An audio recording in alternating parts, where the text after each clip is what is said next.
marka insha Allah waxaa bilaabeynaa system cusub baa bilaabeynaa insha Allah muuqaalkan iyo wixii ka dambeeyo waxaan bixinaynaa lacag ayaan bixinaynaa $25 ayaan bixinaynaa marka qofka oo su'aalaha ka jawaabo waxaan siinaynaa $25 $25 ayaa siinaynaa marka muuqaal kasto video kasto waxaan weydiinaynaa su'aal ayaan weydiinaynaa qofka ugu horeeya oo su'aasha ka jawaabo commentiga hoos oo jawaabta su'aasha ku qora qofka ugu horeeya oo jawaabta ku qora qofkaas wuxuu raanayaa $25 ayaa la siinayaa marka jawaabta iyo qofka su'aasha ku raayay waxaa laga naadinayaa qaanadeeni halkan iyo waxaa laga naadinayaa Instagram marka make sure Instagram ilaa naga raacdaan yaa meesha laga naadinayaa qofka oo $25 ku raayay marka muuqaal kasta oo lagu soo dhajiyo waxa waaye subscribe ilaa samaysid weeyaan gambaleelaha ilaa ku dhufatid weeyaan ama kale ma ogaanaysid muuqaal cusub in lagu soo dhajiyay haddaa ogaanaynin muuqaal cusub in lagu soo dhajiyay macnaa muuqaalka ma daawanaysid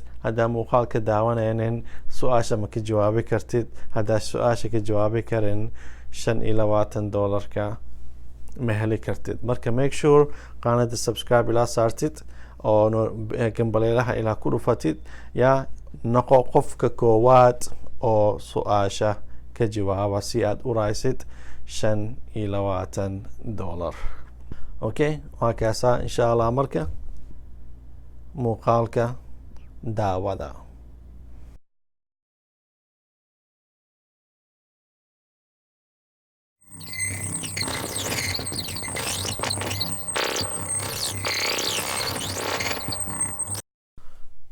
السلام عليكم ورحمة الله وبركاته أخيار تواني وذا السلامي أنيقو زكريا محمد شوبلة كسو دوادا somalibusiness.info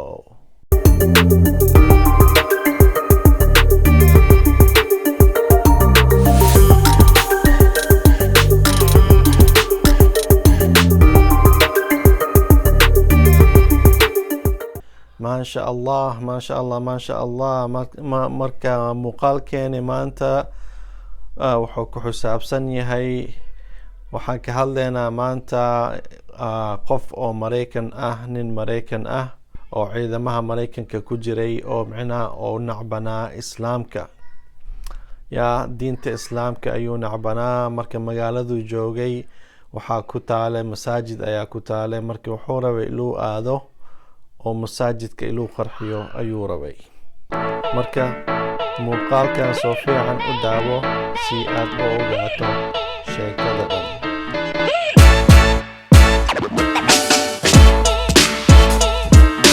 waxaa lii soo qaraaca albaabka waxayna ahaayeen laba nin ku labisan suudad waxayna ka tirsanaayeen FBI-da waxa ugu hore aan weydiiyaa waxay ahayd maxaa sidaan ugu soo taahdeen kadibna runta ayaan u sheegay waxaan doonayay inaan samaysto ID gaar ah si aan ugu rakibo xarunta islaamiga ku agtaala qaybta baakinka ee bangiga si aan u taabo kadibna aan daawado natiijada waxaan arkay filim wuxuu ahaa Rambo uu firfircoonaa waa la xishmeyn jiray wuxuuna ahaa qof adag waxaan iri taas waa waxaan doonayay inaan sameeyo waxaan rabaa inaan ka baxo oo ku biiro ciidamada badda waxaan rabaa ficilka markii ugu horeysay elite waan xasuustaa anigoo eegaya saacadeyda waxaan is erinin yahay xilligan sanadkii hore baan ahaa fasalka Ingiriiska laakiin dhowr jeer baan ka dagaalamay bariga dhexe gaashaanka lama deegaanka koonfurta Amerika Philippine Soomaaliya waxaan u maleynayaa waxa ugu xun ee aan arkay waa caruur dhimatay way adag tahay inaan noqdo way adag tahay in la joogo ragayga mid kasta oo ka mid ah dhibcaha ilintooda xaqiijinaysay dil waan joojiyay inaan wax ku daro 26 kadib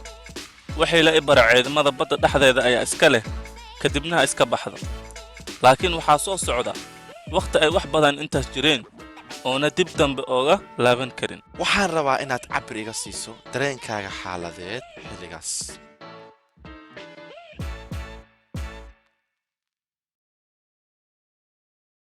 marban xaaskayga iyo aniga waxaan aadnay DSW waxaan ka aragnay meel fog laba dumar oo ku labisan shuko madow dukaankayga dhexdiisa waan ooyay markii aan ku bariyey xoog si aan halkaas kaga gudbo oo labadaba u qorjibiyo. aad baan u xanaaqsanaa, nacayb badanna wuu i haayay. wakhtigaas waxaan cabi jiray nus galool oo khamri ah labadii maalmoodba. waxaan degay qorshe samaynta IED bam gacmeed, anigana waan iska saaray xarunta islaamiga ee 200 oo lagu dhaawacay. taasi waxay ahayd qorshihii aan u arkay fursad aan ku sameeyo hal shay ugu dambeeya waddankayga. tani waxay ahayd caqligalkayga. waxaan ogaa inaan ku dambayn doono xabsi federaal ah. cirbad gacanteeda ku jirto oogama jixin jirin nacaybkayga islaamka. waxay ahayd waxa keliya ee ilaaliya nolosha. markaan maalin gabadheeda ayaa guriga timid dabaqa labaad. laga yaabay inay iyadu ahayd oo aniga iiga sheekeynaysa. wiilkan yar ee hooyadiisa ka soo horjeeday si ay u hesho waxay tiri iyada waxay ku xadhan tahay dhar. iyada si adag ayay ula hadashay, lamana arki karin cagaheeda. laakiin waxa keliya aan arkay waxay ahayd indhaheed. waxay bilowday in ay ku hadasho hadal aan lagu dhihi karin carruurta hortooda. waxay ahayd muuqaalka wejigeeda. waxaan xasuustaa gabarteeda i fiirinaysay aniga sida inaan ahay qofkii ugu doqonsanaa dhulka jooga. waxay ahayd saaxiibteeda yar. waxay isticmaashaa inaan dhaho waxaan tahay eeyaha waddooyinka. waan ogahay waxaan ku arkay iyada indhaheeda. waxaan ka dhigay su'aasheeda mid jecel. waana wakhtigaas markaan shiday nalka. waxaan go'aansaday inaan siiyo dadka bulshadan hal fursad oo dheeri ah. markaas waxaan aaday xaruntii islaamka. waxaan ku arkay nin akhyaar ah oo ku jira qolka iska bixinaya kabaha, oo isagoo fiirinayo ayuu igu yidhi dhoola cadday. wuxuu yidhi ma ku caawin karaa? aaday oo i siisay quraan ah. tan akhri ee soo noqo haddii aad su'aalo ka qabto. marka waan sameeyey oo waxaan ku arki lahaa waxyaabo buugga ku jira. waxaan noqon doono sida waa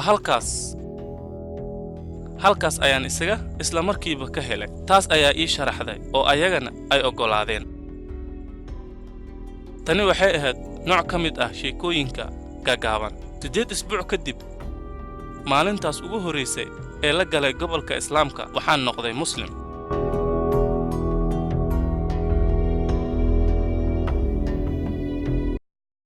su-aasheeni maanta waxa weeye saxaabi ayaa jiro. saxaabigan wuxuu guursaday 2 gabdhood oo nebiga sala allahu calayhi wasalam, nebigeeni moxamed oo 2 gabdhood dhalay ayuu ka guursaday. marka saxaabigan magaciisa oo saddexaad, magaciisa oo dhammaystiran commentiga hoos ku qora. qofka koowaad oo ka jawaaba wuxuu helayaa $25.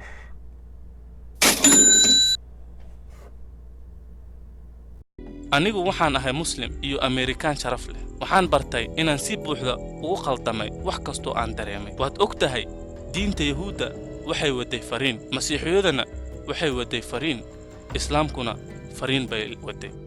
waxyaabaha qosolka leh ayaa ah in kasta oo ay ahayd isla fariin, waxay ku saabsaneed nabadda, waxayna ku saabsaneed jaceylka. fadlan igu soo biir markaan soo dhawaynayo mudane Makin. waxa igu weyn hadda waa inaan joojiyo nacaybka. wax wanaagsan oo weligood nacayb ah uma uusan imaan.